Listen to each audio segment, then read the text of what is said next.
Downtown Cape Girardeau, welcome to Focus on Southeast, a program on issues, events, and people impacting Southeast Missouri State University. I'm Dan Woods with KRCU Public Radio.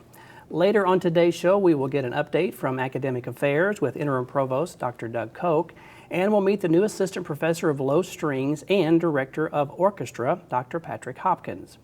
Our first guest is Dr. Dana Branson. She's Assistant Professor in the Department of Criminal Justice, Social Work, and Sociology. Dana, good to see you. Oh, thank you for having me. And you're here to talk to us about the social work program here at the university. So kind of give us an overview of the program first. So social work is, would you like to know what social work is? Okay. So what I like to tell people is social work is like psychology, sociology, anthropology, political science, and criminal justice all got together and had a baby. Okay.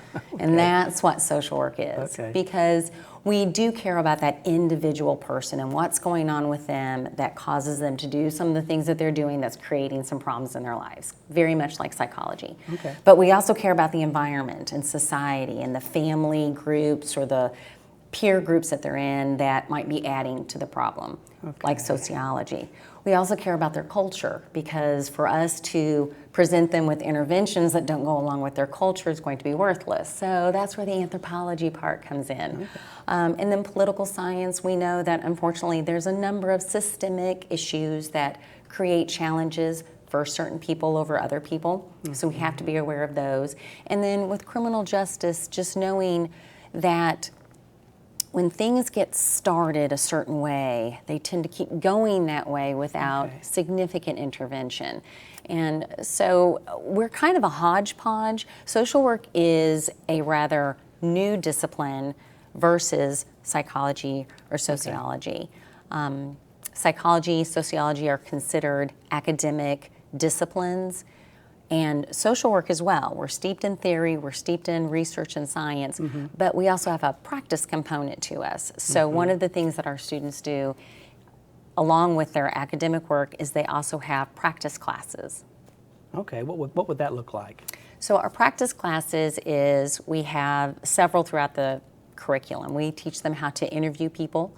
Then we teach them how to take a client from when they walk into an agency all the way to when they leave the agency with that one-on-one case management. We also teach them how to do educational groups with people, and then we also teach them how to do community level social work.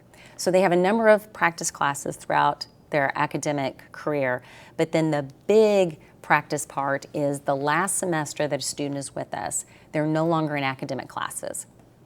And they're placed in an agency for 32 hours a week. So typically it's Tuesday through Friday, 8 to 4, 9 to 5.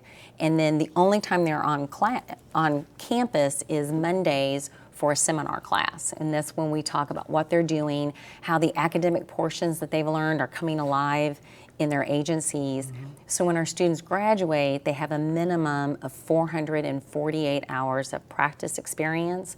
So when people see a resume from a social work student, they know that they've already been doing the work.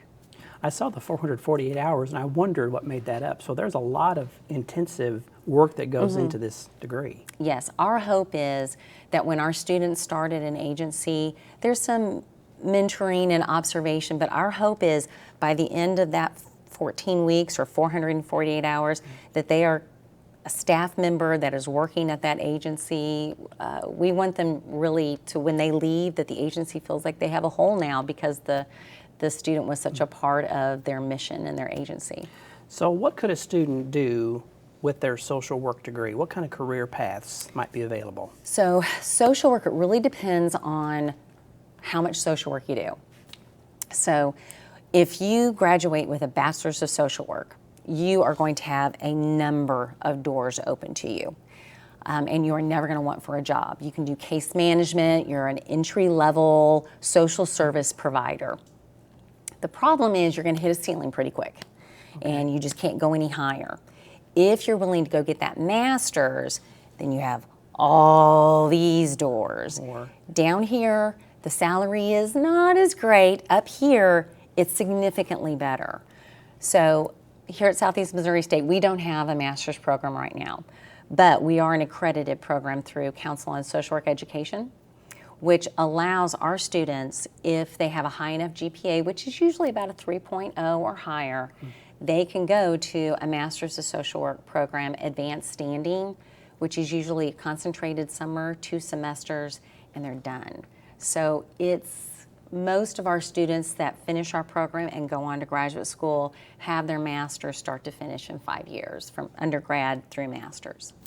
So can you share any recent graduates, some things that they're doing now, maybe some from the program that are working here in our area perhaps? So we have, we have your daughter who is working at, she has her master's degree, and she is working at an agency here in town called NASB, which is the Network Against Sexual Violence. Right. She does the Green Bear program, which is a preventative program and awareness program for kiddos in schools to know the difference between good touch and bad touch, and how to access services if they're in a situation where somebody is not treating them the way that they should be. We have a lot of our students end up at places like Gibson Center working with people who have substance abuse issues, Community Counseling Center with mental health issues. We have a number of graduates at both schools as school social workers. We have students at the Veterans Home and the Veterans Clinic and the outpatient VA. We really, anywhere that you have social services, we have a sprinkling of our graduates. What does the job market look like next 5-10 years for social workers? Yeah, so social work is projected to grow, especially in the areas of mental health, substance abuse, medical social work, and school social work. So yeah, I get all of us, faculty, get emails on a regular basis saying, do you have any graduates coming up? Because it's really hard to find social workers, specifically master's level social workers, because once you get your master's and you test to get your license, you can start diagnosing, you can start practicing standalone, and agencies have to have those diagnostic level clinicians for their agency to operate. So if a student was really interested in really going to that level, they would really have to get their master's degree to be able to do that type of level Yes, thing. to diagnose standalone, you do have to have your master's, and then after your master's, you get your license, yes. So if a student or their parents are watching or listening to us, what kind of encouragement would you give them to explore social work at Southeast? What do they need to do? Well, they are welcome to call our office. We'd be happy to meet with them one-on-one. We can Zoom, we can phone call, and we can tell them about the different curriculum that they're going to take, what to expect. They are welcome to come sit in on a class or Zoom in to a class. And all of us that work in our department, we love what we do. We were all practicing social workers before we came to academia, and so we love, love, love, love. I wear social work like a badge of honor. That's wonderful. Dana, it's good to visit with you. Thanks for being here today. Thank you. Okay, we're going to take a break. When we come back, we'll be joined by Doug Koch. He's the interim provost here at SEMO. You're watching Focus on Southeast, and we will be right back.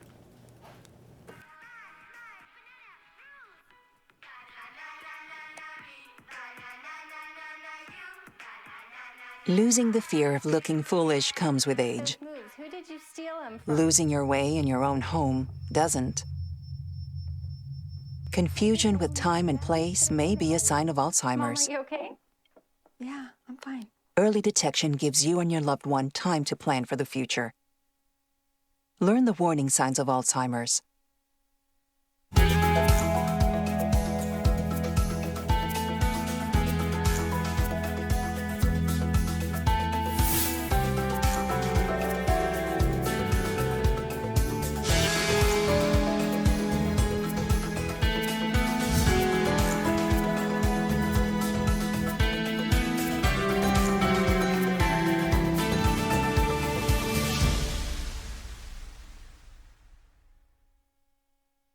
Welcome back to Focus on Southeast. Our next guest is Dr. Doug Koch. He's the interim provost here at Southeast, and he's here to update us on all the happenings in academic affairs. Doug, good to see you. Good morning. How are you? Good to have you here on the program.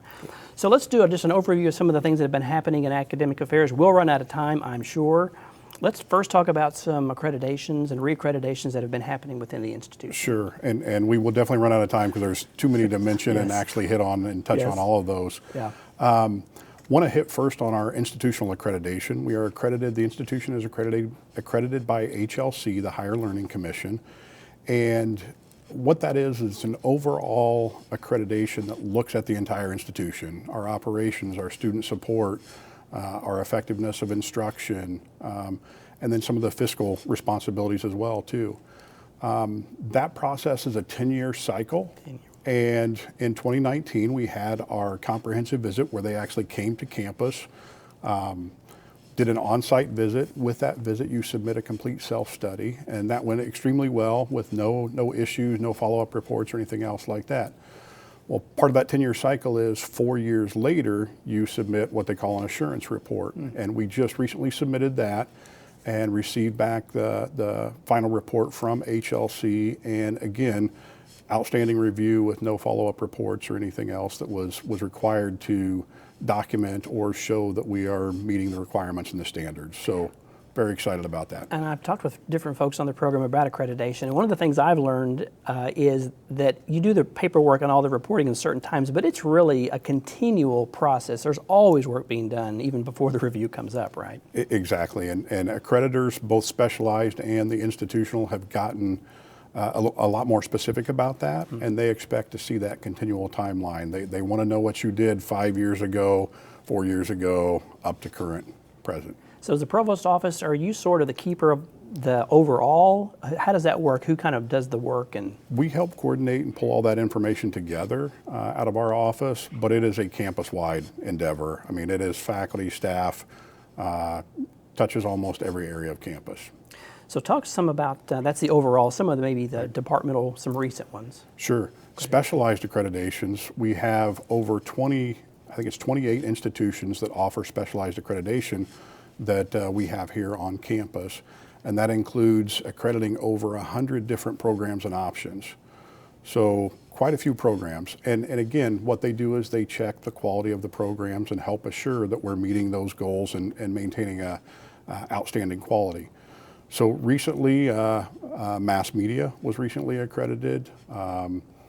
Interior design, we've had several recently, and we've got a few in process, like our art and design program, theater is coming up, and several others. We typically have about 3 to 5 a year that are pretty much ongoing every year. So there's always somebody working on Yes, their process. absolutely. Speak for those who are listening or watching who don't really understand what that is. Accreditation, how important is it, and what does it really mean when somebody sees that, well, they have this many accredited programs? Yeah, accreditation is very important, and particularly more important to some programs probably than others, but it's important to all of them. Again, it's that external evaluator that comes in and looks at and says, yes, your program meets the quality standards that those organizations have set. And most of those are professional organizations, so we're living up to those standards of employers. Some programs, you've actually got to graduate from an accredited program to, say, sit for your board exam for nursing. If you don't graduate from an accredited program, you can't be a registered nurse. So there are several programs that require it. There are several that is just kind of the industry standard, where when you're applying for a position as a graduate, someone is going to ask you, was your program accredited? And if you say yes, obviously that's a good thing. Yeah. If you say your programs weren't accredited or they had issues with accreditation, that's usually a red flag. They for mark something employers. on the clipboard and you're like, uh-oh. That's when you know Exactly. you're in trouble. They're not as usually excited about that. Are there more accreditation processes than there used to be with more programs? It seems like we talk about this more than we used to. Is that fair to say or not? There's a few more accreditation agencies being added, but I think it's pretty consistent and pretty stable. We've added a few programs that didn't have accreditations before that are seeking accreditations. We've got a few other programs that are considering it. There are some programs that just don't have organizations that offer accreditation for some of those programs. Okay. Let's talk about maybe some of the new programs or newer programs at the university. Yeah, there are several, and I'm only going to touch on a couple, so I apologize to those that we leave out. But a few recent ones from the past year: financial econometrics, business analytics, aviation management. We added an option in human resource, our MBA in human resource. Trying to think of others that are out there we're looking into, and I can't go into any real details on programs that we're considering, but a couple other aviation type and related programs. some data sciences, expanding computer science, cybersecurity opportunities, those types of things. Let's talk a little more about the aviation management. That's the newest part of that. But that program, kind of give us a sense of this pilot program. It's really grown, hasn't it? It has. It's exceeded expectations, and it's grown to about 150 majors currently. And if you haven't been out to the airport, you need to go by the Commander hangar. It's the one with the CMO sign on the side of the building. And there are students coming and going and booking flight time, and it's very exciting, a lot of buzz out there. So there's more to go. So the pilot program was first, now the management, which is sort of some of the behind the scenes that happens in aviation. And there are plenty of job opportunities in this field, right? Absolutely. You know, we oftentimes don't think of, or those people that aren't associated with the aviation industry don't think about all the opportunities. If you've flown through an airport, just think next time when you're walking through there about, you know, the food services, the design, the layout, I mean, you are moving cities full of people multiple times throughout the day.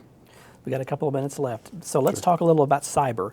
The Cyber Command Center recently was ribbon cutting. Talk about that program and its growth and its potential to even increase. Yeah, cybersecurity. I don't think I can say enough about the importance of cybersecurity.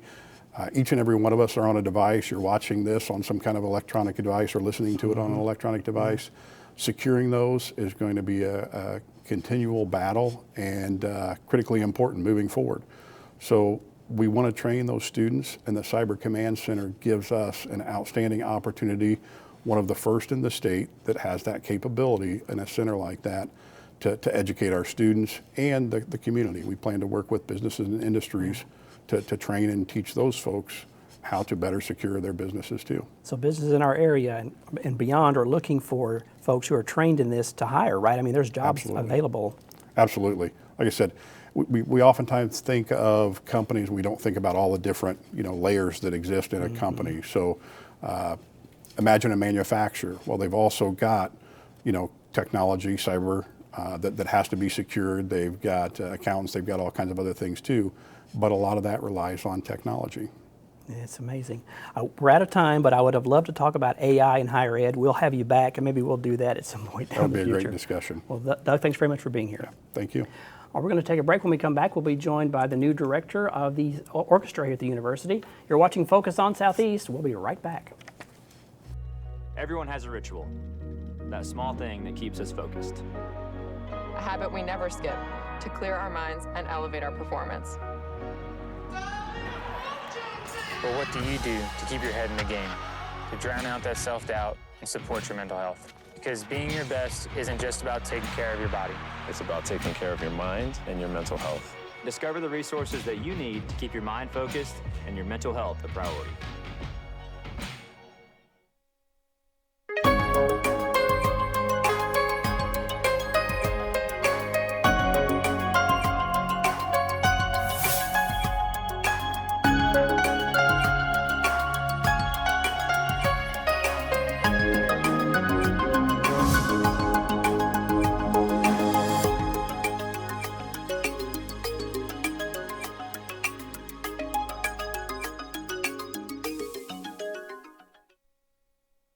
Welcome back to Focus on Southeast. Our final guest today is Dr. Patrick Hopkins. He is the new assistant professor of low strings and director of orchestra. He's an active soloist, chamber musician, and orchestral player, having performed nationally and internationally in venues such as Alice Tully Hall and Carnegie Hall, just to name a few.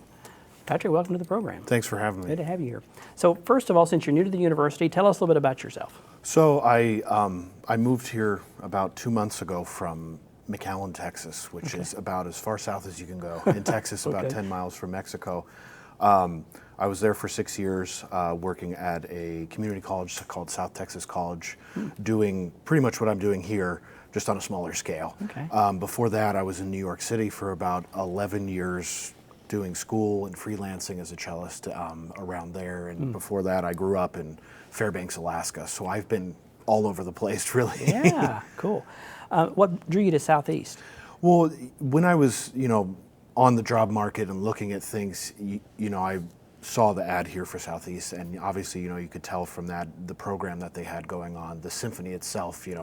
Right now we're in our 24th year, so it's a long-standing tradition. But really, what sold me is when I came here.